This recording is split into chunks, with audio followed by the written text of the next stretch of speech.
na waamkua watu wangu wa nguvu. Na wakaribisha katika sehemu yetu ya tatu, yani part 3, ambayo inasimulia safari yangu na Mheshimiwa Rais Daktari William Samoei Ruto kuhusiana na agizo aliyotoa kwamba mimi nipate kupewa ajira, na nikisimulia yale yaliyojiri ndio nifikie kiwango ya kwenda kujifunga minyororo kwa gate yake pale tarehe 11 mwezi wa Januari mwaka 2022.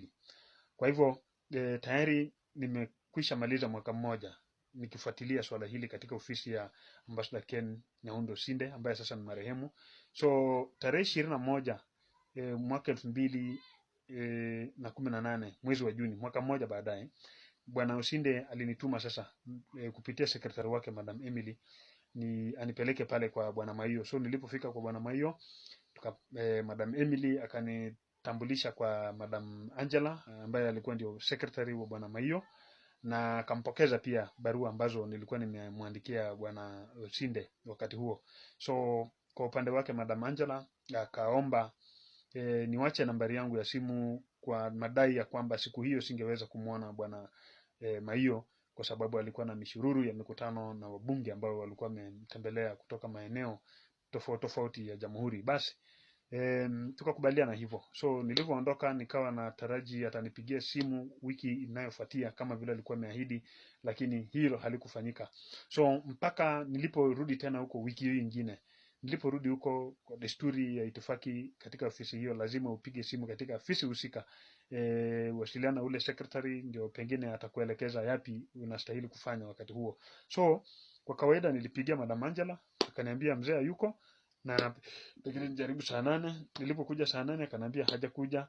So tukaendelea hivyo. Hiyo ilikuwa ni mambo ya kawaida, nilikuwa nimekwisha zoea kusikia hiyo, na hiyo ndio ilikuwa matarajio yangu siku zote nikikuja katika ofisi hiyo nikijaribu kwa juhudi zangu za kumuona Bwana Ruben Maiyo. So tuliendelea hivyo kwa miezi 6, yapata miezi 6, mpaka pale tarehe 5 mwezi wa 11 tarehe mwaka 2018 nilikuwa nimerudi tena huko kujaribu kubahatisha. Nikapiga simu kama kawaida, pale nikaambiwa kwamba Bwana Maiyo hayuko na pengine nijaribu saa 8. Huyo ni Madam Angela ananiambia hivyo. So sikuwa na budi ila ni kutii amri, kwa sababu hatima yangu ilikuwa tu pale pake peke yake ndio angeniruhusu nimuone Bwana Maiyo. Manake nimeshaambiwa na watu wengi kwamba nikishafikia Bwana Maiyo basi swala langu limetamatika, nimekwisha saidika, kwa sababu huyo ndio rais, naibu rais mwenyewe. Basi na nikiwa nimesimama pale sasa nashindwa nitafanya nini, kitafakari jambo la kufanya. Namshukuru Mwenyezi Mungu, hapo kinyume na matarajio yangu nikamwona Bwana Martin Mwiti anawasili kutoka maeneo ya nje, akitokea pale Embassy House, hiyo direction. Basi akakuja pale akanipata pale kwa counter, akauliza Lawrence, mambo ni salama, mambo yako bado? Nikasema bado boss. Basi akasema kuja twende, akanipeleka moja kwa moja mpaka kwa ofisi ya Bwana Ruben Maiyo tena. Sasa kufika pale Madam Angela alishtuka kidogo, lakini Bwana Mwiti akamuelezea ya kwamba huyu muungwana mimi ndio nilipewa na Mheshimiwa Naibu Rais, na mambo yake tayari imeshughulikiwa na Bwana Ambassador Osinde, na tafadhali jaribu aone Bwana Maiyo asaidike tumalize na hii mtu, kwa sababu ametembea hapa yapata mwaka mzima. Basi hapo ndipo sasa Madam Angela akakiri ya kwamba Bwana Maiyo anafahamu swala langu, na akaniomba niwache tena nambari yangu ya mawasiliano, kwa sababu alidai ya kwamba hiyo nambari nyingine ilipotea. Basi sikutaka kueleza mambo mingi, kwa sababu sasa nimeona tayari nimeshafika pale na mtu mkuu kama hadi ya Bwana Mwiti. Basi tukamaliza na hapo, tukakubaliana. Lakini cha ajabu, hata hilo halikubadilisha chochote, kwa maana nilizidi kurudi pale kupiga simu, na kuna simu nilipigiwa, nikupiga unaambiwa hivyo. Kama kawaida tu tuliendelea hivyo mpaka mwaka mzima ukaisha, tukaingia mwaka mpya, mwaka 2019. So mwaka huo mpya, mwezi wa Januari, wa pili, wa tatu, nikawa nafululiza katika ofisi hiyo, pia nikijaribu kuandika barua, naandikia bwana Usinde, naandikia bwana Maiyo, na hizo barua nilikuwa nahakikisha kwamba inawekwa rubber stamp kupitia pale kwa registry.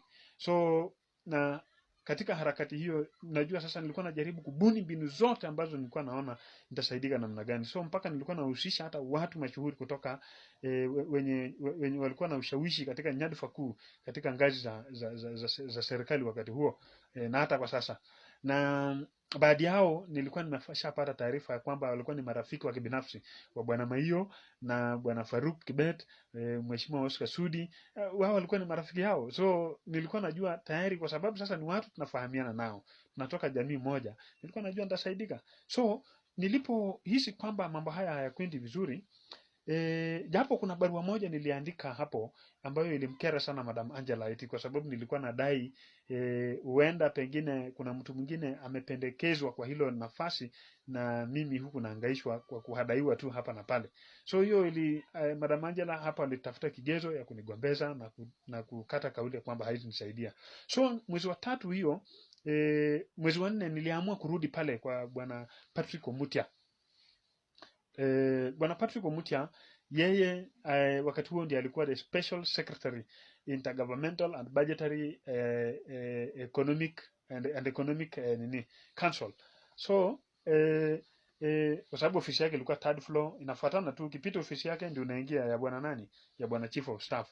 So nikarudi pale kwa bwana Omutia, nikamuomba bwana Omutia msamaha ya kwamba wanisamee kwa ile hatua ambayo naenda kuchukua. Nilimwambia mimi naenda kufunga minyororo kwa sababu nimejaribu kila kadri ya uwezo wangu. Nimetumia, kwa sababu Kenya hii saa nyingine kama huna mtu yako pale ama watu wenye nia njema, mambo yako yatazidi kuambulia patupu tu.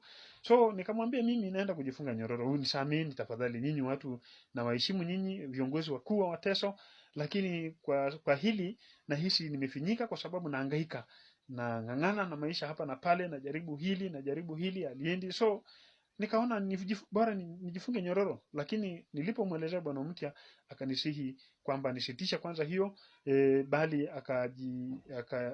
akaniahidi kwamba atajaribu juu na chini tuweze kuona bwana Maiyo. So tukaendelea mwezi wa 4, mwezi wa 5, kwa bahati mbaya mwezi wa 5 nilipata kumpoteza baba mzazi, mheshimiwa Oduya Oprong, na tukaingia katika msimu wa maombolezi. So hakuna kitu tungefanya wakati huo. So tuliendelea hivyo, tukaendelea mpaka mwezi wa 9. Kumbuka hata wakati wa matanga yenyewe pia, wakati mheshimiwa Raila Odinga na mheshimiwa Rengo walipokuja pale kuomboleza pamoja na familia kutuletea faraja, nilijaribu hata kumhusisha mheshimiwa gavana wa sasa wa Nairobi wakati huo akiwa seneta, mheshimiwa Johnson Sakaja. Hata nikampatia barua ambazo nilikuwa namwandikia bwana Maiyo, akaahidi atasaidia, lakini sielewi yapi yalitokea hapo, lakini hilo tutaeleza wakati mwingine. So baadaye tarehe 3 mwezi wa 9 mwaka 2019 ndio sasa bwana Patrick Omutia akanipeleka moja kwa moja mpaka kwa ofisi ya nani, ya bwana Ruben Maiyo.